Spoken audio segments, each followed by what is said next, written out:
Mais Inclusão, um programa radiofônico que compartilha histórias inspiradoras para transformar a consciência da sociedade moçambicana em relação aos direitos das pessoas com deficiência. Mais Inclusão, do Rovuma Maputo, do Zumbo Índico.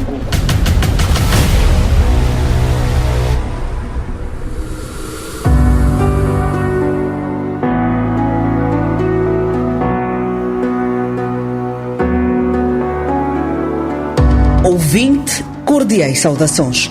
Está no ar o seu programa Mais Inclusão, uma produção de Ibrahim Produções Limitada.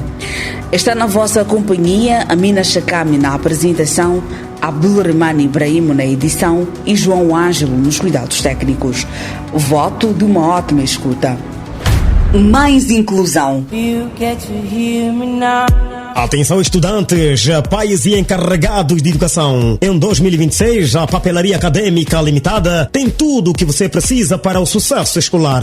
Temos livros da primeira à 12ª classe, livros para vários cursos do ensino superior, pastas para todas as idades, materiais escolares e de escritório, além de computadores e impressoras de alta qualidade a preços acessíveis. E porque a educação é para todos, apostamos na inclusão da pessoa com deficiência visual. Placas e punções para a escrita em braille, bengalas, relógios falantes, jogos de cartas e xadrez em braille, tudo a preços acessíveis. Visite-nos na cidade de Maputo, na Baixa da cidade, Avenida Samora Machel, número 12, ou na Avenida Eduardo Mundiane, número 908. E na cidade da Matola, estamos na Rua da Rádio Moçambique, número 411, próximo à Mesquita Hanza. Contatos 21 32 05 99. E-mail papelariaacademica@gmail.com. Papelaria Académica Limitada, concentrada no presente, pensando no futuro.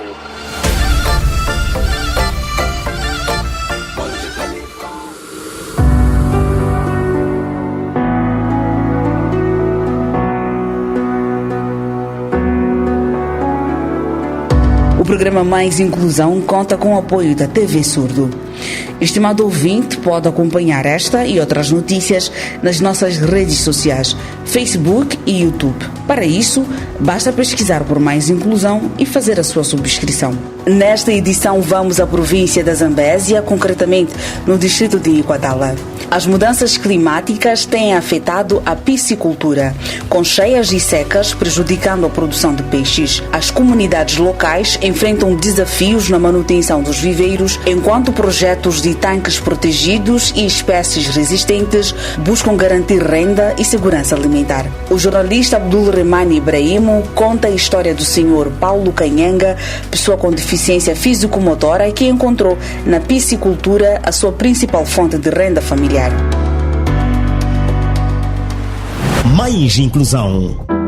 Na província da Zambésia, onde as mudanças climáticas ameaçam a segurança alimentar, a piscicultura tem sido uma saída para muitas famílias. Em Niquadala, Paulo Canhanga, pai de 3 filhos e pessoa com deficiência físico-motora, transformou o quintal de sua casa num viveiro de peixe. Num país onde mais de 700 mil pessoas vivem com deficiência, iniciativas de apoio à piscicultura ajudam a garantir comida, renda e dignidade, mesmo diante das dificuldades do clima. Então, de São José do Mar, criava uma associação de piscicultura, onde filiavam 17 membros.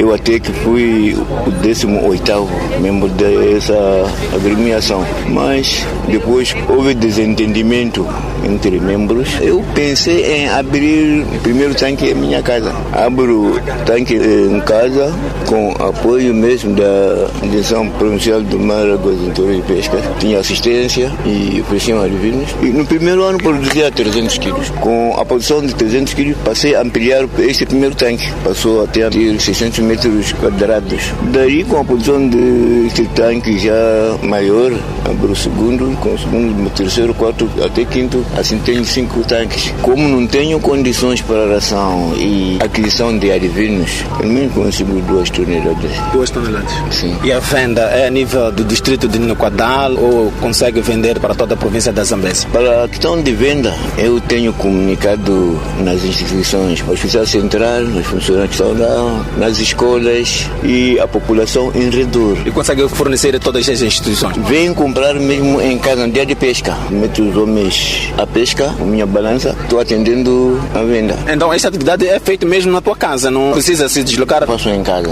Os tanques estão mesmo no quintal. Estou a ocupar uma área de 2.200 metros quadrados. Que tipo de peixe está a produzir? Produzo tilápia e o peixe gato, conforme estão a ver na tela. É um peixe bem procurado, não é? Por acaso é bem procurado. Principalmente a tilápia é mesmo bem preferida com quase todo mundo.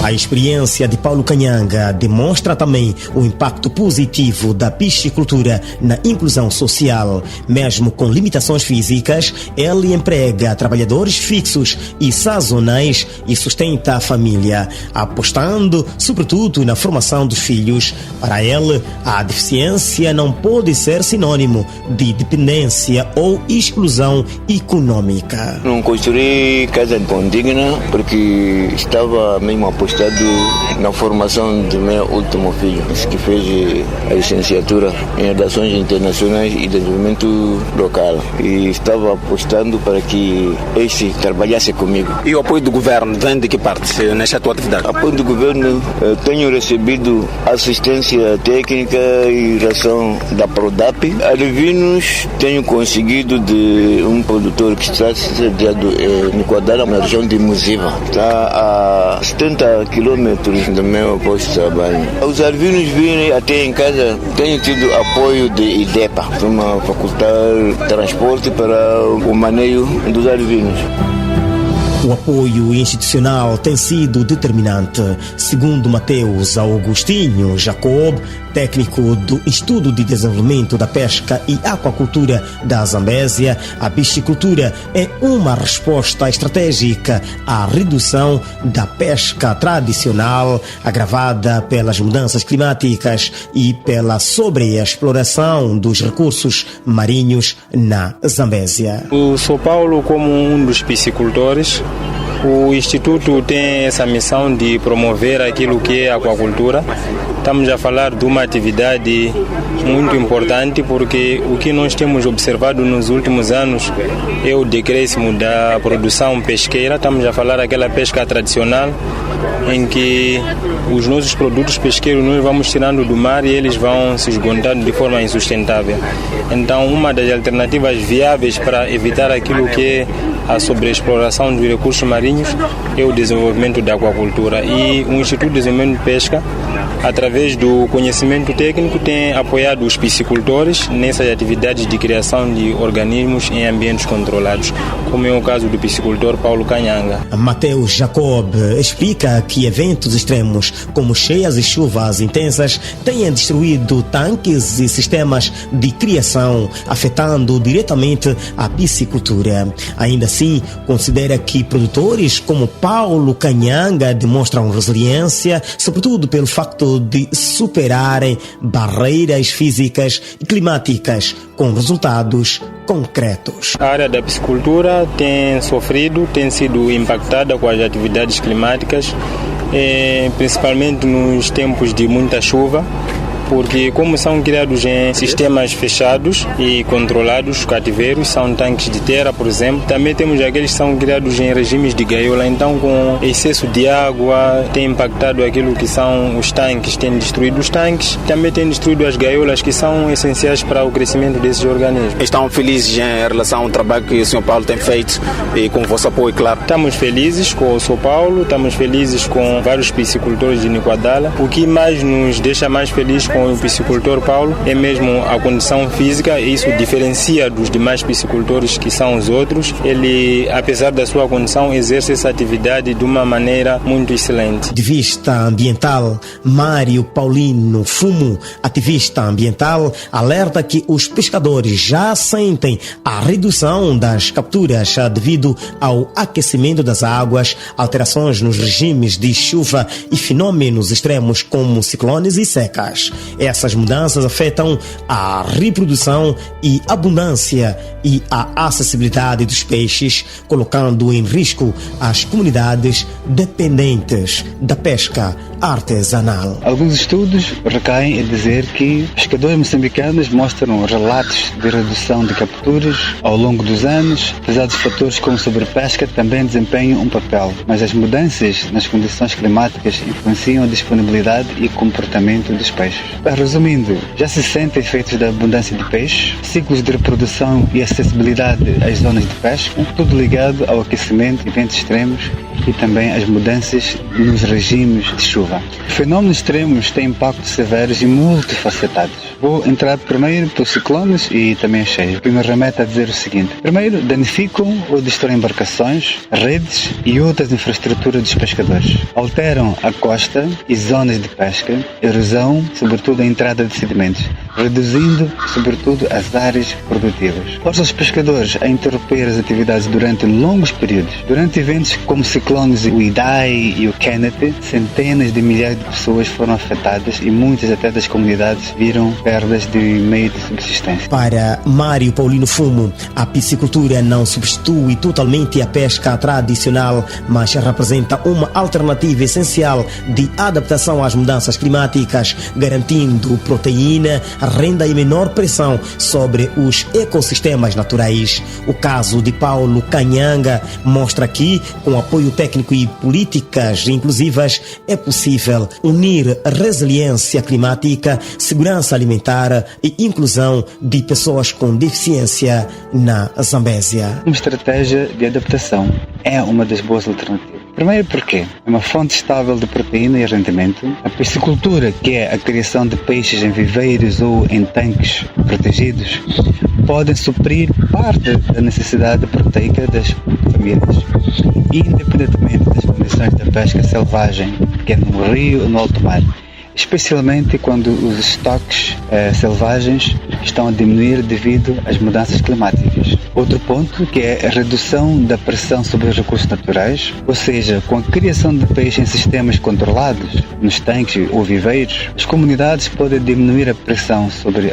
as populações selvagens de peixe no rio ou no alto mar, o que, em cenários de clima instável, ajuda a preservar ecossistemas e dá margem de manobra para a recuperação dos estoques. Outro ponto, geração de trabalho e renda local, onde para muitas famílias a piscicultura já se tornou uma atividade econômica complementar, criando novas oportunidades de emprego e rendimentos essenciais nas zonas rurais, onde a pesca tradicional está ainda mais vulnerável. E aí podemos concluir que a piscicultura não substitui totalmente a pesca, mas oferece resiliência adicional e pode aliviar a insegurança alimentar quando os ciclos naturais dificultam a pesca. Na Zambésia, a piscicultura em cativeiro já garantiu centenas de toneladas de peixe por ano, mas ciclones e cheias têm destruído viveiros e reduzido a produção. Só num ano, a província perdeu cerca de 100 toneladas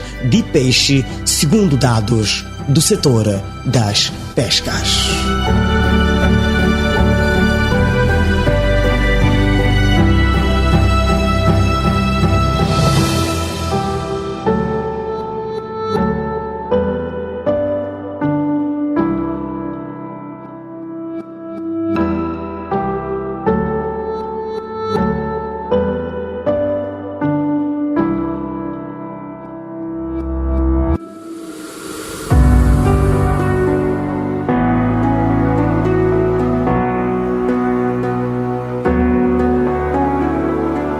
Parabéns, Sr. Paulo Canhanga, pelo trabalho que tem beneficiado outras famílias naquela região do país. Depois da Zambésia, seguimos para o norte do país, em Cabo Delgado, na cidade de Pemba, onde um jovem com deficiência físico-motora cria um videojogo inspirado pelo Campeonato Nacional de Futebol, Moçambola e outras ligas africanas. Acompanhe a reportagem do jornalista Abdulrahman Ibrahim. Mais inclusão.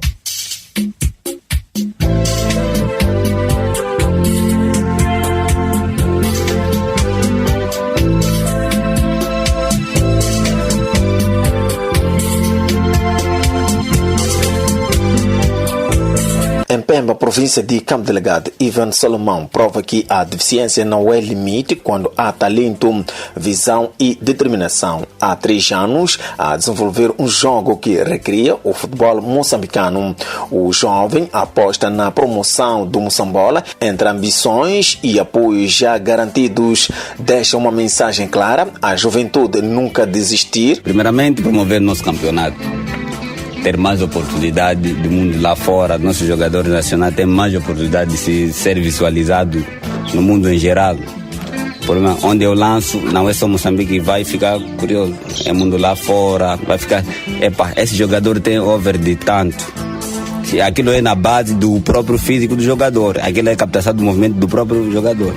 Aquilo também vai valer a pena na promoção dos nossos jogadores, nossos treinadores. A equipa X está com alto padrão, está com linha X. A equipa X está com esse desempenho no médio, avançado, está com uma grande padrão, numa grande over. O objetivo é esse também, promover aos jovens, dar mais tempo na dedicação. É uma demonstração que o jovem sempre tem que lutar, não deixar a toalha ao chão. Como diz meu docente camarada, never give up. Com recurso a computadores, peças e internet, Ivan transformou uma ideia em projeto concreto. O game que recria campeonatos como o Moçambola, Girabola e a Liga Sul-Africana surge como uma nova plataforma de promoção do futebol nacional. A iniciativa já conta com o apoio institucional e pode abrir portas para a maior visibilidade dos atletas moçambicanos além fronteiras. Motivar mais, internacionalizar Moçambique, ser Moçambique que é, com os jogadores que temos. Essa é que é a minha ambição. A razão pela qual recriei o patch, reeditei de novo. Ainda tenho contato, mas tenho um apoio garantido que é da CFM. Esses já garantiram e tenho mais uma certeza que já garantiram mesmo. E o próprio PCA, para mandar um grande abraço, muito obrigado ao PCA, o delegado daqui em Cabo Delgado, muito obrigado também. Muitas pessoas pensam que aquilo é uma reedição, é uma coisa plagiada. Como posso dar conselho ao jovem? Todo mundo encontrou alguma coisa. Grandeza não é ser grande, mas sim a grandeza é fazer coisas grandes. Não importa, tu tens 30 anos, sem nada na cabeça, eu que tenho 17, ter alguma ideia na cabeça e reprogramar uma coisa na qual eu lhe ultrapasso a pessoa que tem 30 anos, 40 anos. A grandeza não é ser grande, a grandeza é fazer coisas grandes. É o conselho que eu deixo aos jovens: foquem-se, estudem mais, empreendem mais, aprendem mais, foco e determinação naquilo que faz. Nunca desista por palavra das pessoas. Durante 3 anos, Ivan desenvolveu um videogame que destaca o futebol moçambicano e projeta jogadores nacionais para o mundo digital. Com o apoio já segurado e ambições de expandir o projeto, o jovem acredita que a iniciativa pode contribuir para a valorização do desporto nacional. Questionado sobre uma possível parceria com as entidades do futebol moçambicano, prefere manter reserva. Para já, continua focado em crescer e internalizar a sua criação. É uma pergunta muito confidencial na qual eu não posso responder. Se eles viessem, eu falarei com eles e anunciarão. Eu não posso falar aqui, não vão comprar ou irei vender. Não, isso cabe a eles e cabe a mim, caso ele entre em contato comigo.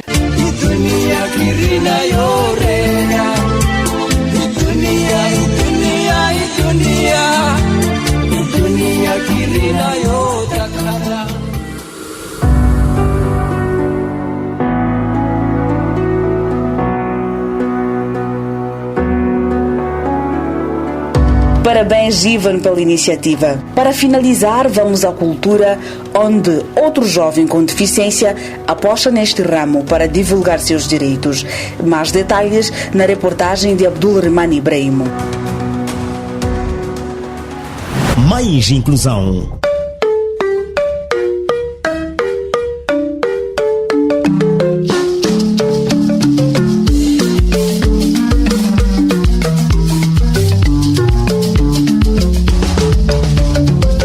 Watabuka mwana Na cidade de Maputo, entre ruas movimentadas e palcos que respiram cultura, surgem histórias que desafiam limites e transformam barreiras em pontes. São vozes que ecoam inclusão, talento e resistência. Hoje falamos de jovens artistas com deficiência que fazem da arte um instrumento de mudança social, como Ezequiel Manchati, Nádia Zimba e Chelsea, Argentina. O grupo cultural Quebrar Barreira, ele surge no âmbito da inclusão da pessoa com deficiência na arte, precisamente em 2012. Então foi quando o grupo foi criado por mim, Isaura, e entre outros colegas. O grupo, ele foi mesmo para responder à falta do acesso à cultura e à expressão da pessoa com deficiência, que até hoje ainda continua sendo uma luta grande, porque a participação de pessoa com deficiência ainda não é lá muito assim plena e afetiva. Então, criando esse grupo, a ideia principal é exatamente mostrar o potencial da pessoa com deficiência, mostrar que ele é capaz. Eu não me recordo quando é que exatamente comecei a gostar, porque eu era muito pequena. Eu, por acaso, segundo a minha família, meus pais, né, dizem que eu comecei a desenhar aos 4 e já desenhava coisas claras. Não é como outras crianças que desenham e tu não percebes o que é que ela está a tentar fazer. Então foi a partir dos 3 ou 4 anos que eu comecei a desenhar, mas profissionalmente, não sei se eu posso usar essa palavra, mas profissionalmente comecei, acho que com os meus 15, 16 anos, que já desenhava bem. No início eu comecei a fazer retratos, preto e branco. Então era sempre de retratos, faces. Depois passei, né, posso dizer, paisagens, experimentei, não gostei muito. Depois passei a fazer intercalações. Por exemplo, eu usava muito miçangas, uso até hoje. Faço, por exemplo, um quadro destes, como está a ver, né? Então faço um desenho e por cima eu faço traços de jazem com miçanga. O meu trabalho iniciei na época de 19. Eu, na época, era Miss Cadeirante. Então, eu primeiro participei, fiquei no 6º lugar. No ano seguinte, eu não lembro em que ano, eu fiquei no 2º lugar. Já os tapetes fiz naquela época, só que não teve tempo de fazer e depois vender. Já assim como estou em casa, sem fazer nada, estou a fazer para vender e vender bem. Ezequiel Manchati, jovem com deficiência físico-motora, é um dos cofundadores do grupo cultural Quebrar Barreiras, criada em 2012. O grupo surgiu para garantir o acesso à cultura e espaço de expressão para pessoas com deficiência, uma luta que, segundo Ezequiel, ainda hoje é constante. Desde que ele seja respeitado as suas limitações, mas não indica que a limitação lhe impede de ele dançar, amar, se expressar, poetizar e, sobretudo, participar naquilo que é as artes performativas. O grupo, ele faz artes performativas, o que inclui quase todas as artes. Então, por exemplo, nós nos identificamos mais pela dança, mas lá dentro da dança nós metemos a poesia, o teatro, metemos as artes circenses, metemos um pouco de tudo. Por isso, nesse momento, nós estamos a trabalhar muito nas artes performativas e a nossa maior identidade é a dança contemporânea, porque ela permite, desde que a pessoa é pessoa, ele já é um dançante da dança contemporânea, ele se expressa, ele manifesta alguma coisa. Então, essa é a nossa identidade, é o que mais nós apresentamos nos últimos tempos. Ilumina meu coração, será o fim desse seu obscuro amor. O que eu sei é que sou mulher, bela e amada, trabalhadora e incansável nas minhas batalhas. Eu, a minha família e a bengala branca, a discriminação jamais me destruirá. Mais do que apresentações, o grupo busca tirar pessoas com deficiência do anonimato. Ezequiel Manjate explica que atuar em bairros e comunidades permite mostrar que a inclusão só acontece quando pessoas com deficiência está visível, participativa e presente nos espaços culturais e sociais. As pessoas fazerem a arte, o futebol, todas as práticas de socialização. Estamos a fomentar que as pessoas façam, independentemente daquilo que seja o fim. Mas se for para a socialização, todo o bairro, até agora, nós estamos a lutar para que esses bairros, as pessoas de lá, façam a arte, façam as coisas, não só para competir em grandes coisas, mas para a sua própria socialização, conhecerem-se e a valorização, porque a pessoa com deficiência muitas vezes foi vista de forma que não é possível fazer algo com uma pessoa sem deficiência. Então nós queremos que esses trabalhem juntos, coordenem, colaborem, respeitando os seus limites e as suas limitações. Apesar de alguns apoios nacionais e internacionais, muitos projetos do Grupo Cultural Quebrar Barreiras são realizados com contribuições próprias dos membros e parceiros. Segundo Ezequiel, o impacto é visível, comunidades mais conscientes, espaços mais acessíveis e novas gerações inspiradas a acreditar no próprio potencial. Algumas vezes nós temos tido alguns apoios para fazer alguns projetos um pouco grandes, porque já dirigimos alguns projetos. Por exemplo, na Manhifa fizemos um projeto da expressão artística através da pintura de um mural inclusivo, onde convidamos a própria comunidade e junto com a escola, os alunos, para junto fazer a combinação do patrimônio e pertencimento e comunidade, porque nós acreditamos que tudo que faz parte da comunidade tem que ser da comunidade. Então a pessoa faz parte da comunidade, tem que ser da comunidade. A comunidade tem que conhecer essa pessoa. Então nós juntamos essas pessoas, fizemos. Então temos tido alguns financiamentos a nível nacional também, de organizações a nível internacional. Mas na maior dos casos, os nossos trabalhos, até então, nós é que fizemos a contribuição do grupo. Nós, quando temos uma atividade para fazer, nós juntamos. Também temos os nossos amigos, eles não ficam por detrás, que são os nossos parceiros. Eles é que nos seguem quando vamos nas televisões, eles às vezes mandam alguma coisa para o transporte, eles contribuem e difundem também aquilo que é o nosso trabalho para outros. Agora, por exemplo, temos alguns encarregados que estão também a aderir os nossos trabalhos, porque vê que estamos a identificar, estamos a dizer que não, seu filho é capaz. Temos agora encarregados que dizem que é para qualquer atividade que vocês forem a fazer, contem com os nossos filhos. Para Nádia Zimba, artista plástica e cantora com deficiência físico-motora, começou a desenhar aos 4 anos de idade. Desde pequena, ela criava imaginações claras. Ainda estou à procura de pessoas para aderirem, verem meus trabalhos. Eu tenho postado nas redes sociais, que ainda hei de dar o nome das redes sociais, porque não é fácil. Mas o feedback é positivo das pessoas que viram a sua exposição? Sim, algumas pediram que eu fizesse desenho para elas a diferentes ocasiões, Natal, aniversários, não sei o quê. Então eu acabei aceitando que posso fazer. Esses desenhos também têm vendidos para quem precisa? Sim, para quem está interessado, sim. Agora, felizmente ou infelizmente, tenho feito muito mais para a família, amigos.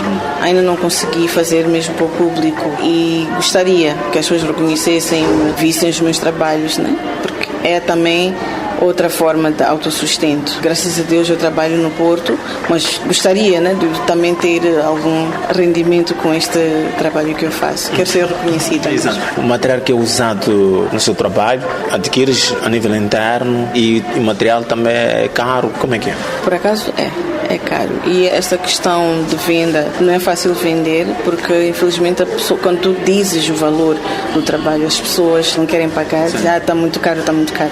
Mas está caro por causa do trabalho, o tempo que a pessoa leva e o material também. É muito caro e algumas coisas eu tive no exterior. Há material que eu não consigo ter de qualidade aqui em Maputo, então tem que encomendar de fora. Então tem muita coisa por acaso que vem de fora, não de cá. Dizia que não é fácil viver da arte, não é? Não é fácil. É amor à camisola. Sim, tens de fazer por amor, não tenta fazer para vender, porque para convencer as pessoas porque que está à venda por aquele valor, as pessoas nunca vão perceber, porque além do valor monetário tem um valor sentimental. Por essa razão que os artistas tendem a subir o preço de cada produto ou cada trabalho devido àquilo que sentiu naquele momento que estava a fazer aquele trabalho. Então é difícil mesmo de convencer a pessoa que este trabalho custa 10 mil. É muito difícil. Está caro, mas tem que perceber o que está por detrás daquela pintura. Além de gostar da arte, neste caso de fazer esses desenhos, também é cantora. Quando canta, são músicas dos outros cantores ou são letras também da Nádia? Por acaso eu gravei o meu primeiro disco em 2006. Gravei com o Zico. Uma boazuda, não é? Sim. Só que não fiz o estilo dele. Okay. Sim, ele só produziu. Tenho umas músicas de jazz, tenho passadas, tenho uma instrumental, não sei o quê. Então eu gravei e depois de um tempo, quando entrou a Covid, parei de fazer atuações, mas agora eu canto músicas, por exemplo, gosto muito de amigas, então eu faço interpretações de músicas dela e outros artistas. Agora já não faço muito com o meu disco. E nesta onda tem sido hábito de convidar para alguns espetáculos ou para casamentos, por aí em diante? Até ano antepassado sim, eu fui convidada, mas infelizmente os convites pararam um bocadinho. Também devido à minha ocupação, acabaram parando, mas já estou a retomar, já agora estou a convidar. Domingo sim, domingo não. Por exemplo, começo este domingo, vou iniciar no restaurante Costa do Sol, então eu irei cantar com o Fernando Luís. És cantora residente do bar, neste caso? Vou começar a ser residente de 2 em 2 semanas, nos domingos, e irei cantar com o Fernando Luís. Ok.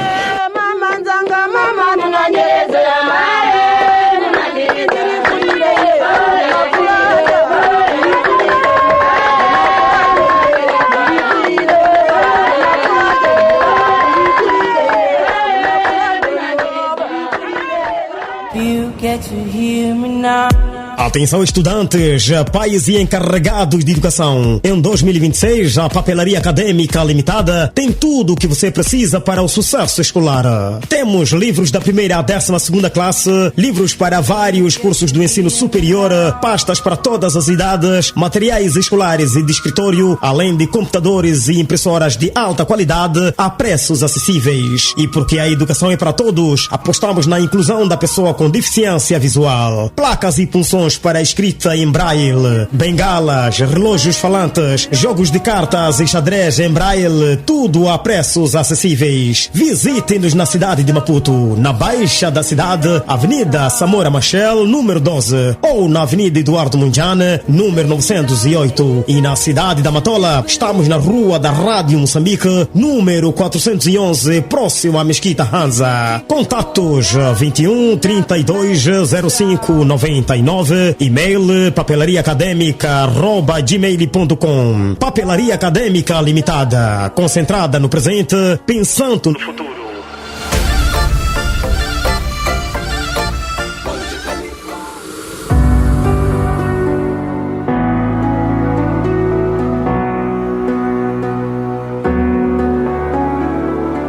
Nos momentos finais do programa Mais Inclusão estiveram na sua companhia Amina Chakami na apresentação, Abdulrahman Ibrahim na edição e João Ângelo nos cuidados técnicos.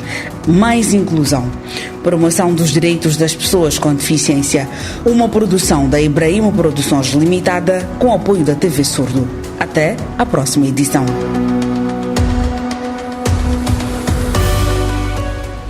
Mais Inclusão, um programa radiofônico que compartilha histórias inspiradoras para transformar a consciência da sociedade moçambicana em relação aos direitos das pessoas com deficiência. Mais Inclusão, do Rovuma Maputo, do Zumbo Índico.